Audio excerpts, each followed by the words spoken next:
Elbeuf, ville moyenne de 17 000 habitants, située en Seine-Maritime, au sud de Rouen. En parcourant ses rues, il est difficile d'imaginer que la ville accueillait autrefois une des plus grandes industries drapières en Europe.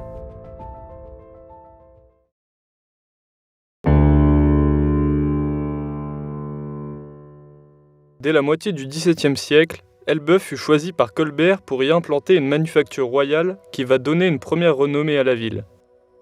De nombreux autres établissements vont voir le jour et la ville va connaître une prospérité importante. Cette période va durer presque un siècle, si bien qu'en 1863, Elbeuf fut renommée la ville aux 100 cheminées.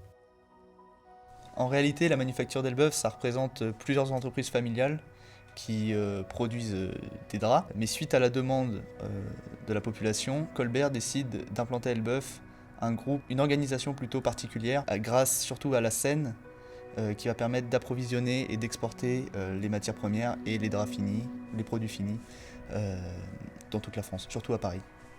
Cette année-là, la production totale s'éleva à plus de 10 millions de mètres de draps. Mais ce n'est que le début de l'aventure drapière pour la ville d'Elbeuf. Le 10 mai 1871, le traité de Francfort met fin à la guerre et cède l'Alsace et la Lorraine à l'Allemagne. Des manufacturiers de la région, les frères Blin, n'ont pas d'autre choix que de quitter leur terre natale. Ils décident alors de transplanter leur production de draps haut de gamme, accompagnés par 1000 ouvriers alsaciens, en Normandie, plus précisément à Elbeuf. Après le traité de Francfort, la famille Blin avait deux choix, soit de rester en France, soit de partir en Allemagne du coup avec l'Alsace et la Lorraine. Et ils ont décidé de rester en France parce qu'ils ont eu des droits grâce à la République et ils étaient très patriotiques. Du coup, ils ont décidé de venir s'implanter à Elbeuf, qui était déjà une capitale reconnue dans la fabrication de draps. Ils y bâtissent ce qu'ils appellent une usine modèle. Ils construisent d'importants bâtiments qui concentrent toutes les tâches nécessaires à la confection d'un tissu fini. Blin & Blin devient rapidement l'usine la plus puissante et moderne de la ville, avec 2000 employés contre 400 quelques années plus tôt. Malgré le développement que les frères Blin ont apporté à cette ville, la bourgeoisie locale, conservatrice et catholique, voit d'un mauvais œil l'arrivée de ces travailleurs de confession juive. Alors il faut savoir que la population locale, elle n'est pas vraiment contente et d'accord de l'arrivée des Alsaciens, parce que ils ont un logement, ils ont un travail, ils sont sûrs d'avoir un salaire, alors qu'ici à Elbeuf, tout le monde n'est pas... les anciens habitants ne sont pas sûrs d'avoir tous ces privilèges, ce qui fait qu'il y a une certaine jalousie envers les personnes qui arrivent. Mais après, les Alsaciens, ils ne font pas attention aux reproches qu'on leur fait, et ils finissent par s'intégrer en participant à développer la ville, à diverses activités, en faisant grandir la renommée de la ville. En effet, les membres de la famille Blin s'installent eux-mêmes, ainsi que leurs employés, dans des maisons de maître le long du cours Carnot, qui a pour effet de scinder la ville.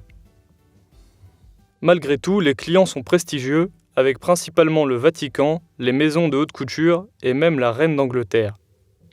Pourtant, bien que quelques commandes relancent une production en perte de vitesse, la prospérité de l'industrie diminue. De plus en plus d'employés se rebellent et réclament une amélioration de leurs conditions de travail. Pendant la Seconde Guerre mondiale, la famille fuit en zone libre, ce qui interrompt la production. Dans ces années-là, Blin & Blin était sur le déclin.